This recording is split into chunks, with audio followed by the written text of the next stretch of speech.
ఏంది మామ తిరుమలలో ఇంత చలిగా ఉన్నదా? అక్కడంత పెద్ద ఫ్యాన్లు తిరుగుతా ఉంటే చలికుంటా ఉంటుందా? నిజమే మామో, నేను ఇంకా ఎవరింట్లోనే ఏసీ లీక్ అయిపోతున్నది అనుకున్నా. సరే పోతే దర్శనానికి టైం అయిపోతున్నది. ఎవరో భగవద్గీత మర్చిపోండారు మామా, దొంగతనం చేసేద్దాం. స్వాములు అక్కడ దొరికింది. అక్కడ దొరికిందో దొంగతనం చేసినారో చూస్తానే ఉండండిలేండి.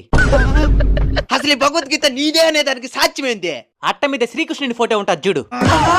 ఈయన మన మీదే పంచులేస్తున్నాడంటే ఈయన్ని అస్సలు మోసం చేయలేం. తీసుకోండి. మీకు కూడా భగవద్గీత చదవాలని ఉందా?